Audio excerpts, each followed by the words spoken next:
Hi, I'm Tony Fair, founder of Victorian Grooming Company. Is your beard feeling dry or the skin underneath itchy? Maybe you'd rather soften and tame your beard instead.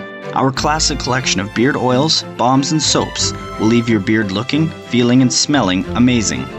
And if you prefer shaving, our pre-shave oils and shave soaps will give you a smooth and razor burn-free shave. Handmade in Edmonton with natural ingredients. Visit victoriangrooming.com.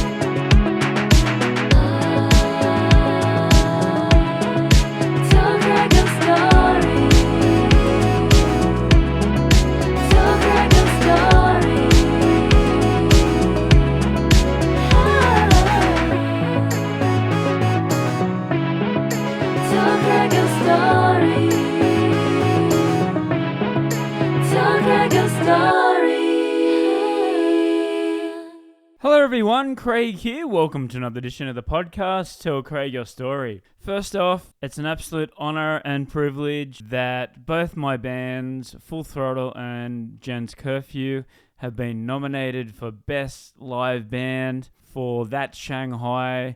We've worked really hard the last couple of years, and just to be nominated is an absolute honor. If you would like to vote for my bands, you can go to our WeChat pages or you can go to that Shanghai website. And I also want to give a big shout out to artist XY, who did the latest Tell Craig Your Story podcast logo. It's absolutely amazing. I love it. And I've already got some good feedback about it. And you can listen to my podcast with XY as well. It was episode 145. Today we'll be speaking to George Lobo. Now, George is born in Sao Paulo, Brazil. Now, George is a graphic design director. He's also a community builder. And he organizes the PechaKucha Night, where they have all different types of speakers. The next show will be the architecture and design. Now, George is also a part of the Shanghai Bald Society, where men who have lost their hair come together and go on field trip. And I think this is a great way for mental health for men. He has also been a part of the Space Expo. He's a photographer, and he also does Southern Kung Fu. But before we go, please go to our website. We're at Podbean. Tell Craig Your Story at podbean.com. We have a link tree which tells you where Tell Craig Your Story podcast is streaming. We are on all the major streaming services. We also have a YouTube account. Make sure you're subscribing and liking to get all the latest updates. We have VK for our Russian listeners and WeChat for our Chinese listeners. At Tell Craig Your Story. All right, here we go. This is my chat with George on Tell Craig Your Story podcast.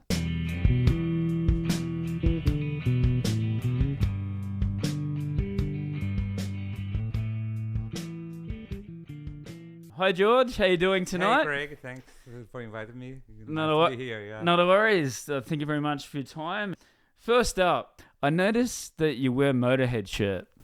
Oh yes, yeah. I actually came here thinking of that you would question so social and black, but actually let me play concerts using black shirt stuck inside the jeans. Yeah. So if Lemmy can do it, That's right. You got the I've been to Motorhead concerts 2 times. Amazing, one of my favorite bands. Yeah. And where did you see them play? Sao Paulo. Oh, Sao Paulo, right. I saw them in Sydney, and I remember them. They were supporting Motley Crue, and they only had a 45-minute set. So they were bashing out all these songs, and then they tapped him on the shoulder and said, you got 1 song to go. Oh, he was so angry. Lemmy was fuming. He was like, well, I've only just started warming up, and they're telling me we've got 1 song to go. So he just said, right, Well, I guess we've got to play the song that everybody's been waiting for. Obviously, it was the Ace of Spades. So, Motorhead was a what advisor in my musical taste. Like once I got hooked, like love everything about it. Like I think the definition about them, they are the pirates of rock and roll. Like, Yeah. I love it. Like that's my goal. I want to be the pirate of design, not the role model. You know. Like Yeah. George, I want to talk about this Shanghai Bald Society. Yeah. Yes. Tell us about how this all come about, because I think this is a really good. It's started from something very quiet to now you're doing like tours to different cities and you give them out shirts and to welcome into the club, or is that how you say it? We have sometimes meetups when everybody agrees on having, like we had 5 live meetups, and I think Bald Society is great for not being limited to my professional circle. Like so in cities like Shanghai, we always losing and meeting people, right? Like so this keeps my circle very fresh. Yes. Like, Yes. No pun intended. And I think it started with a joke, and also if it has any mission whatsoever, is to inspire confidence in the young generation losing hair, or even older guys still clinging to the high time should shave the hair. Like, Yes. wherever I see a guy half bald over there, Just I point to shave myself. it. It's like, bro, Just show it. just do it. And I have a funny story on personal. Like, was my first year in Shanghai. The bald never acknowledged. Like, that's a fact. Yeah. Because you see yourself every day is the daily decrement. Like, and you say, like, no, it's still good. Then I saw myself a side view photo and like, oh man, this is ridiculous. Like I went straight to one of my first parties in Shanghai. Then I went straight to the barber and like, do it. Get it off. Yeah. Yeah. So, how old were you when you started doing that? I'd say I started losing at 25, but 25. I arrived in Shanghai with 31. So like that was the go moment. Like and the funny story is like I had one photo of my passport, then I had to go through the immigration from Hong Kong with a new passport, and they said no, we still that passport. They said like it's not you. I said, what do you mean not me? You, Oh no! They shaved the Jordan, like they look and said, "You got younger." Like Right. like, Right. yeah, and indeed you Yeah. you do. Like people keep going, no, you're 35. Like I'm actually 45 now. Like, There you go. I don't know. It's good for like freshness. Like, Yeah. How did it all come about? Was it? It was obviously you and somebody else that were that. When the thing become WeChat group, some people start to have more attitude, which I welcome. Like say like, oh, let's do it.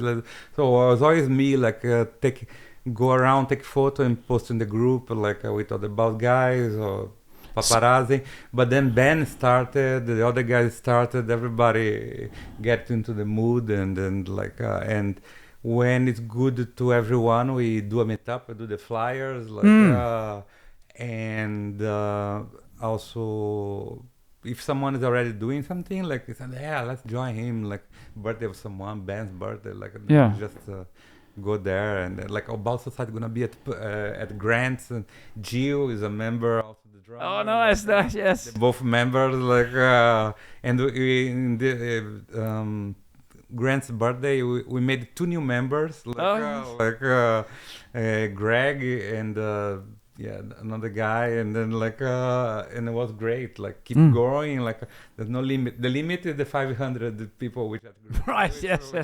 if it comes that they have to open a Bald Society true, I said, oh man, we are winning big, like but it's a side project, like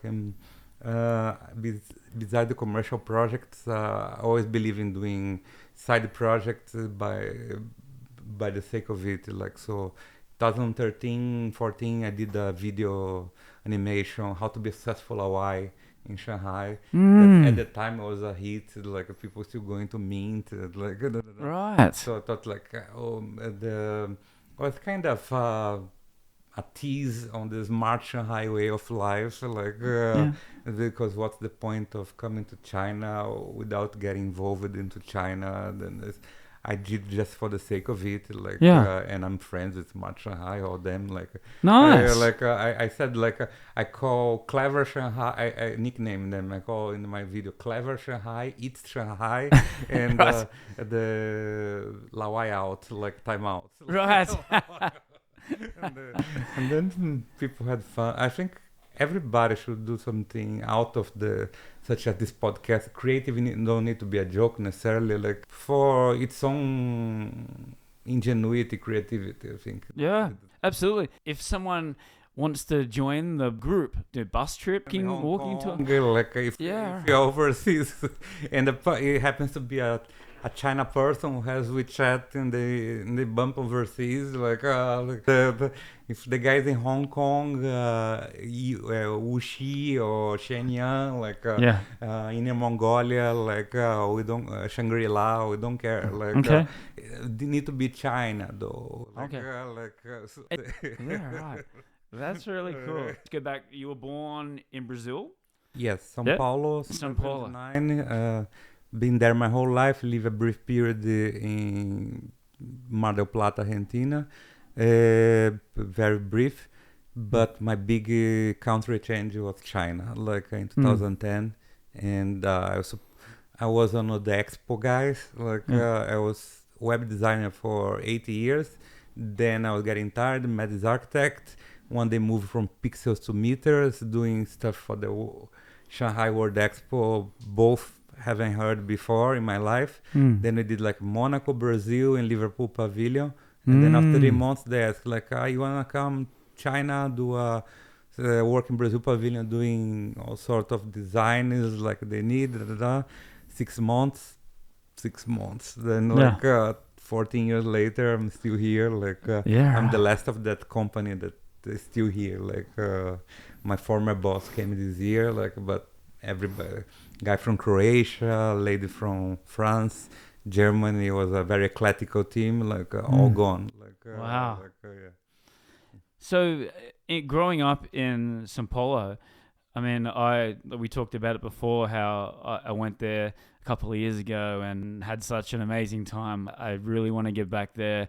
I just love the whole culture and lifestyle. But they were telling me, and no offense, but they kept telling me when I go to Sao Paulo, you need to be careful, be safe. Totally. I brought a girlfriend in 17, and she was saying I was being paranoid, and my father said, no, you're doing right. So in the very downtown, notorious for the heart of the ground zero, you say that the foundation stone of the city, like around there. So it's like a bit tough place to be, like. But it's common sense, you know. Like yes, I think everything they say is right. But like for example, last few weeks ago, someone was asking me and a Brazilian from the north, like this, and we said the same thing like you. And this person said, "Oh, I'll never go to Brazil." And I think, oh shit, no. Actually, it's just common sense. You're not gonna wave the latest iPhone at the walk with iPad. Like I know people don't use money, but just to use a metaphor, like back in the days of Shanghai. Pull off a 5 centimeter tall pile of money, you know, like on the street, this kind of thing. Common sense. Someone say don't go there, like Rio, for example. I know very little about Rio, like, but I always say like I don't speak about places I haven't been, and if it was that bad, the whole population had gone. So like there's a lot of great things in Sao Paulo. It's like it's the Shanghai of Brazil. You have very architecture. I love the architecture there in the city, and I had no problems there. And like you said, be a smart traveler. I had no problems, and everything that I wanted to see there, and everything that I wanted to do, I did it, and no problem. Walking around the city, I went to a cowboy place. That was a lot of fun. In Sao Paulo, like Yeah, it was like probably was Villa Country, right, yeah. like yeah, because the music segment us, let's put this way, like you like this country music, you want tribe, like you like some another techno, etc., etc. Like I want to tell you the story about a guy that I met. He come up asking me for some money at the restaurant, and it's like, oh yeah, my name is blah blah blah blah blah. I can speak 8 different languages, and it's like he said, hello Craig, how are you, in German, Italian, Spanish, Portuguese. Yeah, that was incredible. I saw this in both Brazil and Argentina. Yeah. Like it's a common scam. Like, And he just said, oh, can I have some money for something to eat? I've had no food. And it's like, well, I'm having dinner now, so come back. Like, let me finish my food first.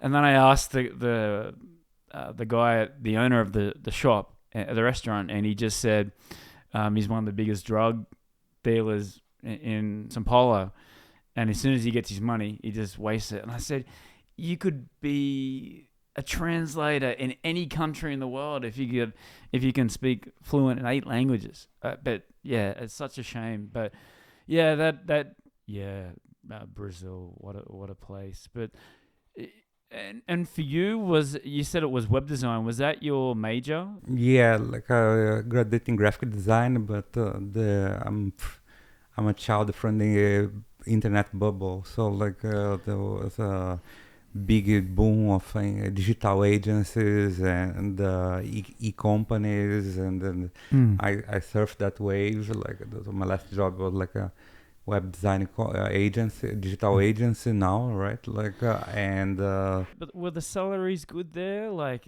because I was actually looking for English teaching jobs over there because I was just liking it so much. I don't think the English teacher salaries are like in China, not even close. Hard to beat those wages.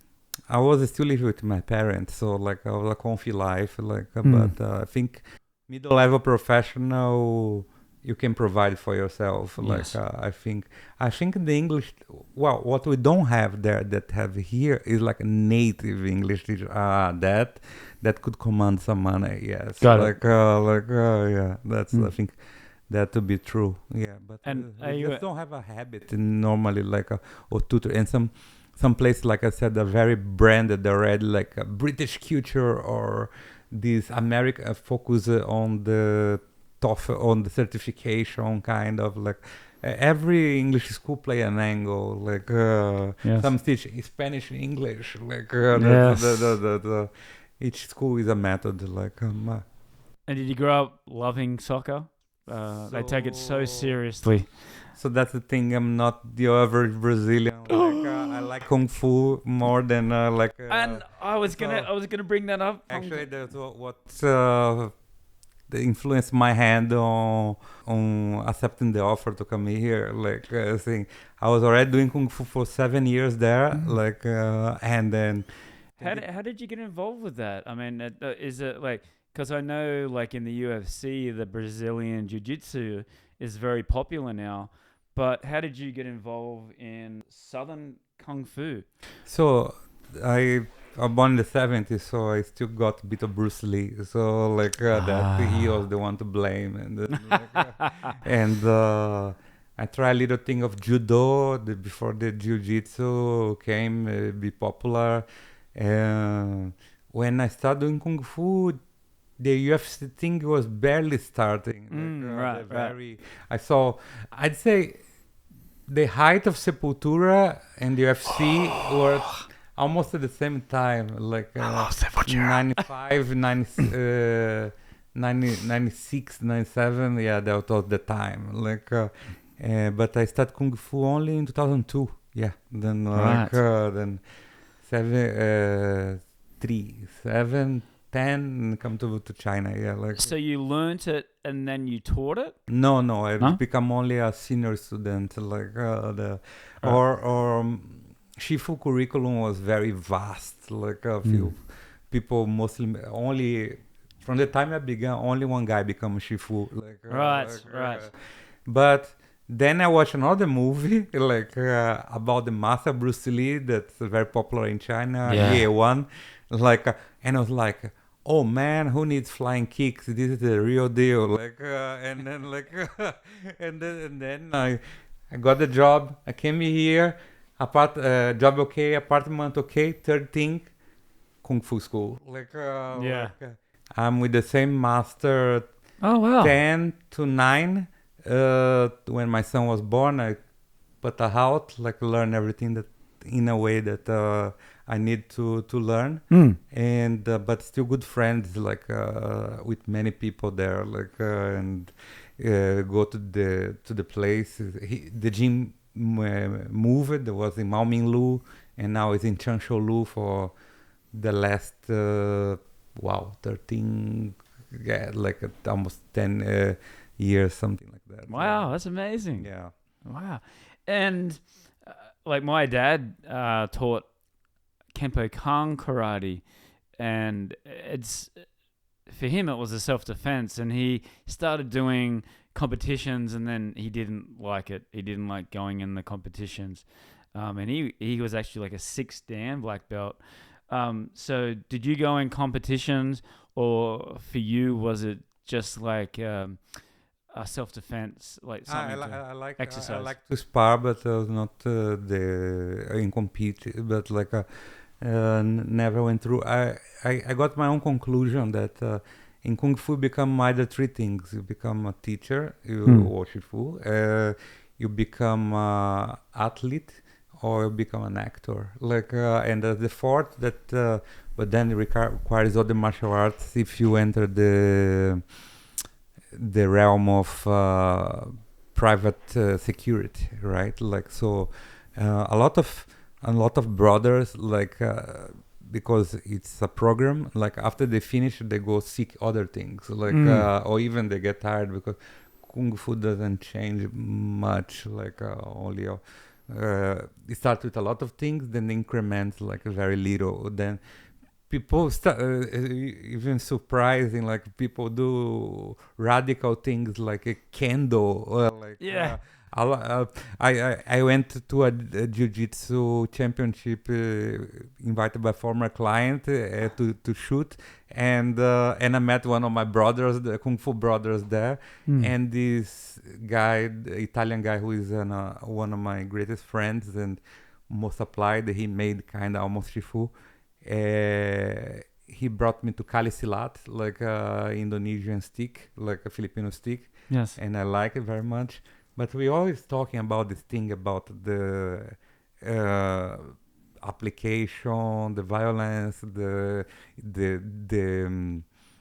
rumor, the belief, like, oh, the day you're gonna need it, like, Yes. and first in China this is never gonna happen because like you touch someone you pay, like Yes. if a foreigner were to 10 kwai, like this by heart, like even think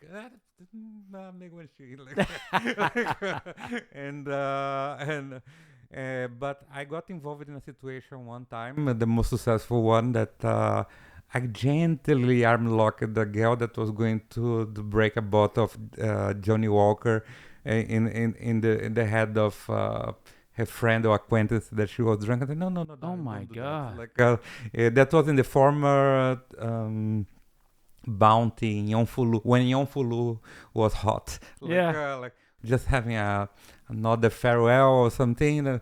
I said, she slapped the guy, no problem. Then she goes behind the counter. I see the bottle. I said, no, let's not do that. Yeah. Let's think about it. Yeah. There's always ways around it, right? Yeah. So, what was your decision to come to China? Yeah, like this paragraph you just explored, like of Kung Fu. And wow, but just these years in Kung Fu in Brazil, our master was so fascinating, exposed us to the culture and the ticket and the possibility was never achieved. So like I have to seize it and go. I think it was a mix of a totally different country, Asia, and technology. Like as a designer, like I think, yeah, it was like a wise choice to come to China. Like I grew up in ways exponentially here that I couldn't embrace. And even the years of 13, 14, that was a kind of golden international years. I always defended that Shanghai is the hub for international people. So in which opportunity I would meet in Australia, Azerbaijanese, Filipino, all in one place, right? Yeah, like, so absolutely. And my friends from the many places. I have like very few Brazilian friends, and friends both Chinese and international from all over the place. Yeah. That's amazing. So I want to talk about 2019, 2020, when the COVID hit here. I'm really interested to hear, and I know a lot of my listeners are also interested in Australia to hear about people that lived in China when this happened. So where were you at the time? Did you stay here during these lockdowns? And tell us about your experience being here. I was here all the time. I had a job, and we hold it until pretty much the moment we couldn't hold it, say like lock in the building. But I had friends like being locked in the building at random at first. I stay here. I was married. It was me, my wife, my son. I used to live in a different district, like Huangpu, like near Madan Lu, Shetulu. Yeah, we stayed there. I was in that compound since my first year, like 2010 to 2022. I think it was most the loop. The company keeps having online work. Oh, that's good. Yeah. We adapted. The team meeting via Feishu every day, etc. Some people, reporters from Brazil reached. They wanted to make interviews. Yeah, right. Wow. Like actually, my parents there, they got early stage of COVID and made out. Thank God, an uncle died. Like he got and he didn't made out. On casualties and management was just inconvenient. I think my experience, but I feel blessed. Like I had a family, so was what made everything bearable. Like the job was challenging, but like we made it. But then the company didn't survive after the lockdown, so we disbanded. Like then I had to find like a joint company with a guy, and then like we are partners, and that's how I keep going. Like but my marriage also ended after lockdown, so like very tough times. Like not the lockdown itself, but economic fragility. Yes. Therefore, consequences. Yeah, I was very lucky. Like I left as soon as I found out the first COVID, and again with the second one. I was in Shanghai, just up the road, and as soon as I found out, like I stayed for the first week, and then they said, "Oh, it's only going to be 5 days," and then they went, "Oh no, it's going to be another 5 days," and then they said it's going to be under 2 weeks, and I was like, "Get me the hell out of here!" But you got through it. Yeah, even survived. there was creativity on it. Like someone sent message of a photographer who was doing a online exhibition of people's houses. Then I got invited, took a photo of my son among his toys, and sent to her, like he's sleeping on the living room. So everyone was like coping on a different way. Like, yes. And it's very interesting how the Chinese government were sort of hoping that maybe this lockdown would create more babies. You know, the husband and the wife staying home and But it was exactly the opposite reaction. I've noticed, like, and even you said that the divorce rate went up. Brazil as well, like lots Yeah. of divorces. Like, I'm assuming it would be everywhere, right? Yeah. But they all wanted everyone to have more babies in this time, and I was like, Idea, like one a side project actually, like is one of my greatest ideas. Like I don't know what it would be a startup to make married people have more sex. yeah, Like and the name of and therefore putting the birth rate curve back on track, China birth rate on track, is sponsored by the government, and the name works in both English and Chinese. It's like come again. Like,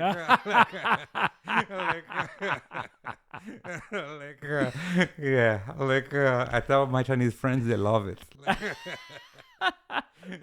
that's awesome. I love that.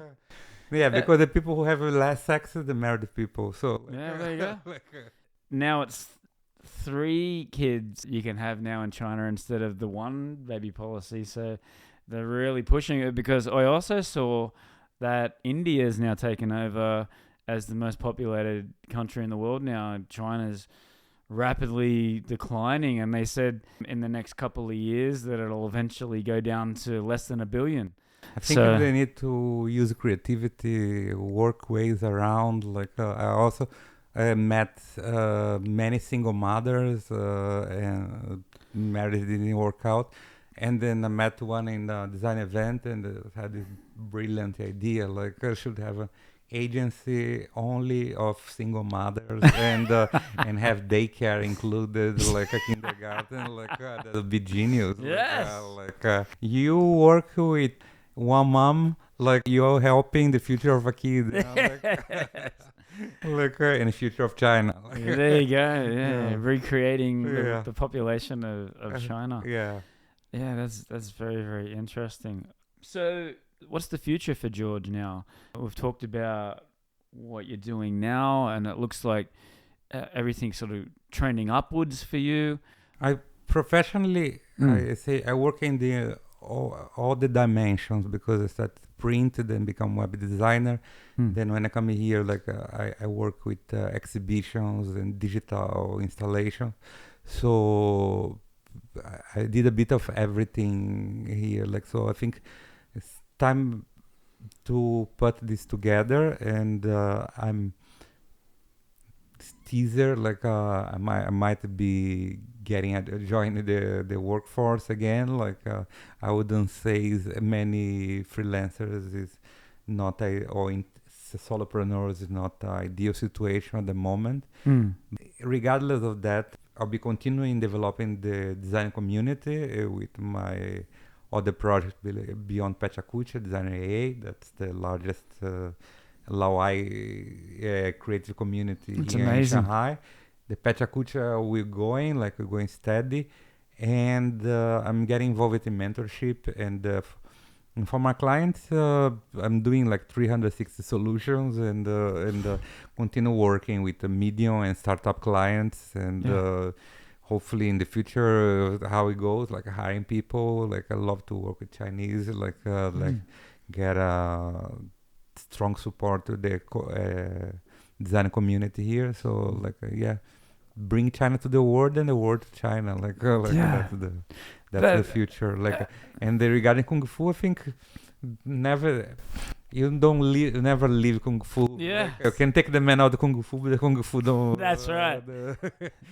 Without the man. And but I always mixing fiddling with other martial arts, and but it's all about health. Yes. Like running with the Charlie's group, like the most funny group, like they have beer after the 7 Oh, nice. kilometer and burgers, of course, and doing my jeans, all the stuff by myself. And I want to be a healthy third age man, like a healthy geezer. That's really cool. And you're really wanting to promote China. Don't ask what China can do for you. Ask yourself what you can do for China. There you go. And I remember my mom and my sister come to Shanghai, and it totally changed the way that they looked at Shanghai and China. They went to Beijing and Xi'an and Hong Kong, and they just said, now I understand why you keep coming back here. And it's like, you've got to come to Shanghai. You've got to come and see. It's such a multicultural. If you want to start a business, if you've got an idea, I think it's just a great spot to be here. I think the only trap I think Shanghai could stand to other parts of China, but I talk about the devil. I know, so I believe if the devil really exists, he delivers by Kuai. It's the Neverland, especially this pre-17 years, where you could live the rest of your days here without getting involved with China. Actually, that was the big change, the localization and how it could be apart and not get involved at all with China and Shanghai. Yeah.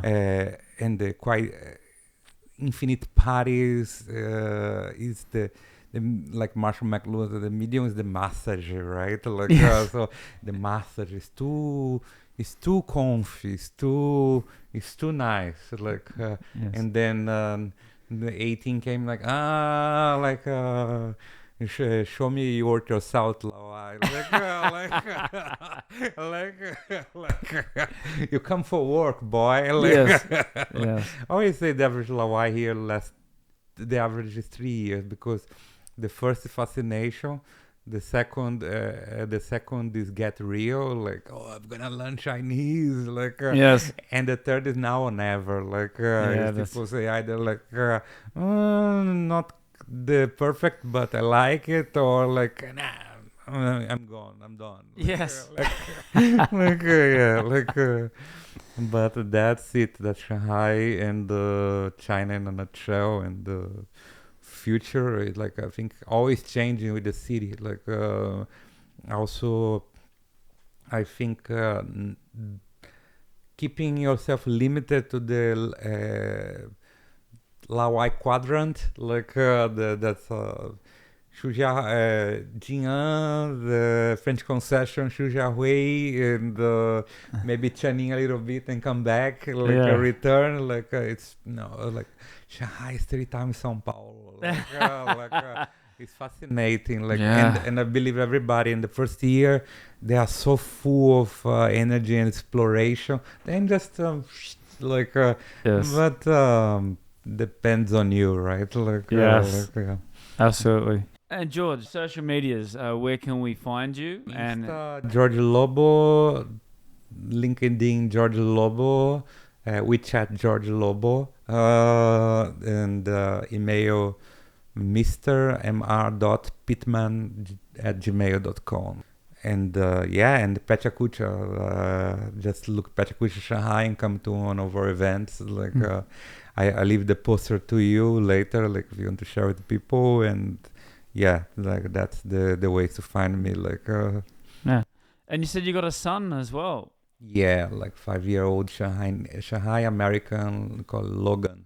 That's very nice. How is he going with his English, and are you teaching him Portuguese and then Chinese as well? More English, little Portuguese, more Chinese, and Chinese dominant. And for sure gonna be stronger than me, taller than me. Nature always wins, evolution always wins. But I love him, handsome kid, a heartbreaker. He's a flirt already. Bringing the girlfriends home already at 5. Start howling. I didn't teach him that. I think he's the wolf for him. Yeah, for those who don't know, Lobo means wolf in Portuguese. Oh, right, yes, right. That's how I call myself, the wolf. And it's so powerful. 5 years old, and they've got 3 languages. It's just, I wish I could have had 3 languages at 5 years old, like, what they can do. Yeah, that's great for the future. Both having son and married to a Chinese is not for the faint of heart. And I leave a teaser, like there might be coming soon my new book, my first and new book called Wife, a handbook for men. They should read before getting married. Well, I believe if people everybody has sexual education, but no one gets a marriage education, and the world is being fine without one. However, given the number of divorces I see in the world, I wonder if people knew exactly where they're going to, would be less separation. Because yes. it's never just a mental separation. Yes. It's very physical. Yeah. Yeah, absolutely. But hopefully my book will keep people together. There you go. And make more marriages. Hopefully. Then you'll have to come back on and I come with the printed edition for you and. All right, you ready, George? Damn right. All right, let's go. So we talked about Motorhead and Lemmy before. Who are your top 2 or 3 favorite bands of all time or artists? I'd say Kiss is the band that I follow the most. I've been to lots of concerts of them. Love Kiss. Motorhead, you brought it, but The Cult is one favorite. And the single artist, I would put David Bowie. But I have another side. So there's a Brazilian musician called Cartola. I entered metal, brought me to flamenco. That made me get interested in Brazilian music. Then that's how I entered Brazilian music by the metal. Actually, is a backwards route. And things to do. I like to have this drawing meetup every Saturday, in different parts of Shanghai, just sketching the neighborhoods we are, right. Urban sketchers drawing Shanghai. And tell us your top 3 favorite albums of all time. Albums: Alive 3 by Kiss, Overkill by Motorhead, Rise and Fall of Ziggy Stardust, David Bowie, that'd be... Good one. What was the first album you bought or first music that you bought with your own money? Was Kiss Double Platino. Good album. Yeah. That's not the greatest hits, right? Your top 3 places that you've been to internationally, countries, and then 3 places that you would like to go to in the future. Lantau Island in Hong Kong, Mar del Plata in Argentina, Shaolin Temple was a great temple, but the best temple in China ever been was the Hangzhou Buddhas, after the Starbucks. That's a good one. I'd like to go to Copenhagen, I like and Canada, it's. Nice. And third place I haven't been. Yeah, I'd like to go to Tasmania next to. Tasmania. Come on. Because the metropolis, I think they are unique, but Sao Paulo, Shanghai, I get the picture. It's another urban jungle, but the wilderness never gets old. That's very interesting you say that. That's the only state in Australia that I haven't been to yet. I've been every other state in Australia except for Tasmania. I have a friend living and working for Ford Australia, the only car designer that made out of college. Apparently, all the car designers in town here know him, there. But I'll go first to Adelaide and then I'll go to Sydney. Come on, yes. And let me know. And Newcastle too. Yes, come to Newcastle. And last question. Who's your greatest inspiration or hero and why? I think I'm more inspired by resilience, guys like Jerry Maguire. Kung Fu heroes, real people, Ho Yan Jia, after so many years, not so mystic. A poem is like a very realistic kung fu. However, like the life philosophy is like a stick, like so things like constant striving, stronger yourself from Ho and Ja. Like it's really true. Musicians, like I think David Bowie is a great inspiration because they present him in Brazil like the chameleon of music. So I like I like to be like that. Define my style like that, like a chameleon. And Lemmy is a great inspiration. His life, every attitude, flair, everything about him. It's an inspiration, like a 49% motherfucker, 51% son of a bitch. Like just go with that. Like I want to be the pirate of I want to be the pirate of design. Like not the poster boy. Like, he wore what he want. He played music what he wanted to play music. He just like he lives and just like all those musicians on that documentary. He just lives and breathes. And he just does whatever he wants. He doesn't give a shit what anybody says about him. He just does. And you've got to, you've just got to respect that. I think people will always be professional, and the new generation of designers, like they are very good and talented. Like I think heart, it's a thing that need to be worked. Like you either your family helped or you have on you, but can be worked, and you have to have the heart to go get it, to take the punch and then keep going. Yes. Yeah. George, thank you very much for your time. It's been an Pleasure. absolute pleasure. I really like how you've come to China, and then your career's just sort of like taken off, gone into all these different angles, and you've got so many different avenues that you can continue to explore. That's what I really like about you. I wish you all the best. Nothing but success for the future. Same here. 大家好, I'm Bala from Bala Simple Chinese School. If you are a beginner, intermediate, advanced, looking for HSK study, business Chinese, or simply want to improve your everyday communication, I'm the teacher for you. Come and join me for a free travel class at Bala Simple Chinese School.